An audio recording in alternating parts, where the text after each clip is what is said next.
अस्सलामुअलैकुम रहमतुल्लाहि व बरकातुहू। माज साबत के भाव में तूफ़ानी तेज़ी की वजह जानने की आज जो है ना कोशिश करेंगे। कराची में 15,200 रुपये मन तक काम हो गए हैं एसक्यू क्वालिटी के, जबकि फैसलाबाद मंडी में 16,200 रुपये मन तक काम हो गए हैं एसक्यू के। चमन माश भी फैसलाबाद में 15,800 से लेके 16,000 रुपये मन तक फ़रोख्त हो गया है।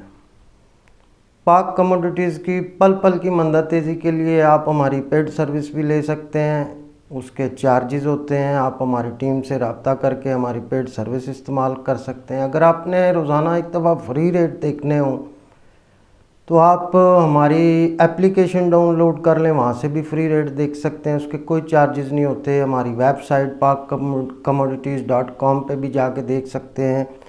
उसके अलावा यूट्यूब पे भी रोज़ाना एक दफ़ा उर्दू में और एक दफ़ा इंग्लिश में रेट अपडेट किए जाते हैं। उसके कोई चार्जेस नहीं होते, अलबत्ता जो हमारी मुकम्मल सर्विस होती है उसके चार्जेस होते हैं।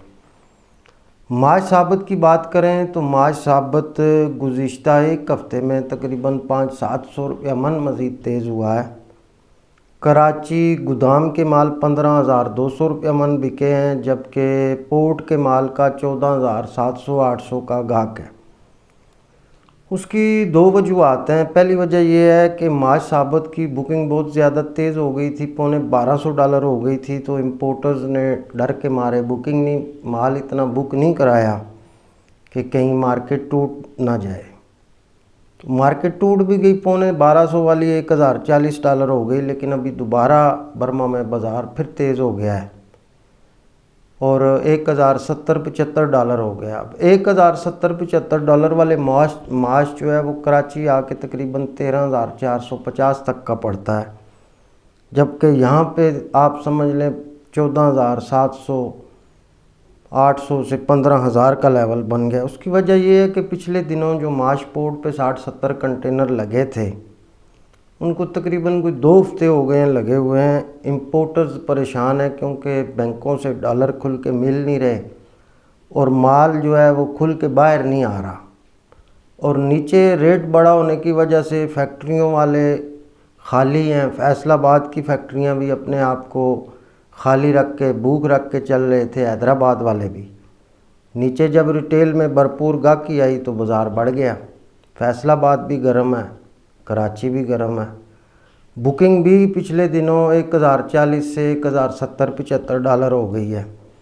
बुकिंग की मंदा तेज़ी जो है वो इंडिया के पीछे चलती है। इंडिया में फसल की काश्त कम बता रहे हैं। हमारे पास जो आज तक का डाटा आया है, तकरीबन सुनने में आया कि 11-12% इंडिया में बिजाई कम हुई है। इंडिया बज़ाते खुद माश का एक बहुत बड़ा प्रोड्यूसर है।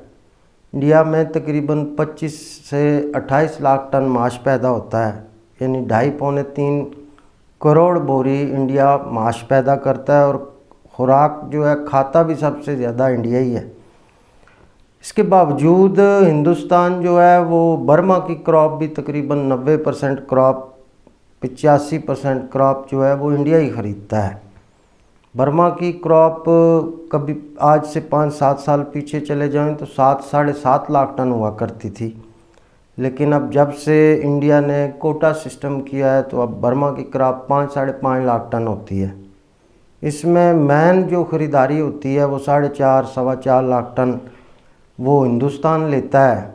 पाकिस्तान ने जो पिछले साल का हमारे पास डाटा है, पाकिस्तान ने पूरे साल में तकरीबन 50,000 टन माश इंपोर्ट किया है। बाकी कोई दुबई है, कुछ छोटे मोटे मुल्क हैं वो भी ले जाते हैं। तो माश की मार्केट में ज़्यादा गर्मा गर्मी जो है पाइपलाइन खाली होने की वजह से बनी, और पोर्ट से माल बाहर नहीं आ रहे सही तरीके से, क्योंकि इम्पोर्टरों को डॉलर नहीं मिलते। 15-15, 20-20 दिन जब डॉलर नहीं मिलते, पोर्ट पे कंटेनर्स पे जुर्माना भी लगता है, डैमरेज डिटेंशन भी लगती है। डैमरेज गवर्नमेंट के सरचार्ज होते हैं, और डिटेंशन जो है वो शिपिंग लाइनें चार्ज करती हैं। तो फ़िलहाल माश में तेज़ी भी लग रही है, लेकिन माहरीन का यही ख्याल है कि अब माश को ज़रूरत के मुताबिक ही काम करें, क्योंकि अब इतने ज़्यादा रेट हो गए हैं। तो अब लामवाला सी बात है कि जब बुकिंग में पड़ता हो पड़ता 13,450 का है और पोर्ट पे माल बिक रहा है 15,000 रुपये मन या 14,800 रुपये मन, तो 1,200 रुपये मन का पड़ता है। तो इसमें ये भी इम्कान है, पाकिस्तान में अक्सर ये भी देखा गया कि जब पड़ता ज़्यादा हो जाता है, इम्पोर्टर्स को नज़र आता है मुनाफा बहुत बड़ा, तो फिर बुकिंग भी धड़ाधड़ हो जाती है। और जब ओवर बुकिंग हो जाए तो फिर कीमतें जो है वो नीचे भी इसी तरह आती हैं, बेतुकी किस्म की। तो फ़िलहाल देखें, इंडिया की फसल कम है, इंटरनेशनल मार्केट भी कुछ ज़्यादा मंदा तो नहीं लगता, लेकिन लोकल मार्केट में अगर कहीं सप्लाई ज़्यादा आ गई, अराइवल ज़्यादा हो गई तो बाज़ार गिर सकता है। इसको आप ज़रूरत के मुताबिक ही काम करें।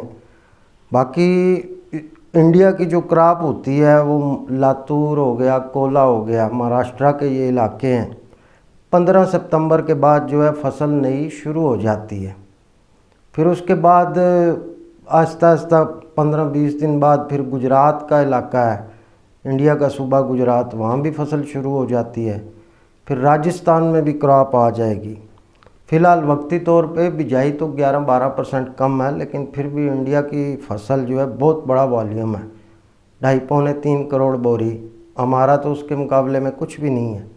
पाकिस्तान तो पहले माश अपने पैदा करता था, पाकिस्तान में माश ही कोई नहीं होते, सारे हम बर्मा से मंगाते हैं या अफ़गानिस्तान से आते हैं।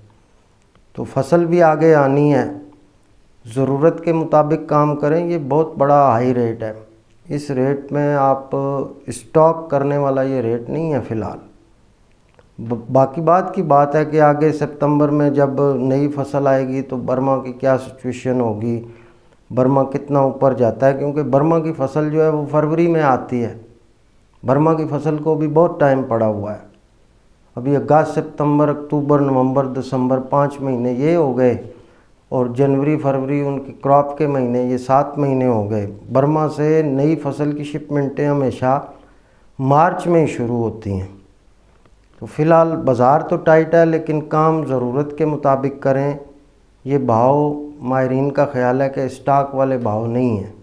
उसकी वजह स्टॉक वाले भावों के आगे जब इंडिया की क्रॉप मैदान में आएगी, जब अराइवलें होंगी, क्योंकि माश की फसल दोस्तों ये 65-70 दिन की तो सारी फसल होती है, और इसमें यह भी देखा है कि जब फसल बिल्कुल तैयार हो जाए, इसमें फलियां लग जाए, दाने पक जाएं, उस वक्त कहीं शदीद बारिशें हो जाएं तो तब भी ख़राबी इसमें बहुत जल्दी डैमेज हो जाता है। कई दफ़ा ये भी देखा है कि वाटर लॉगिंग हो जाती है। वाटर लॉगिंग से मुराद है कि क्रॉप पूरी की पूरी पानी में ही डूब जाती है। पौधा भी इसका जो है कोई इतना बड़ा नहीं होता, 1 फुट 1.5 फुट का सारा पौधा होता है। तो अभी फ़िलहाल आप ज़रूरत के मुताबिक ही काम करें। कोई मज़ीद अगर मंदा तेज़ी की डेवलपमेंट हुई तो हम इंशाल्लाह आपको ज़रूर बताएंगे। अपना ख्याल रखिएगा। अल्लाह हाफ़िज़।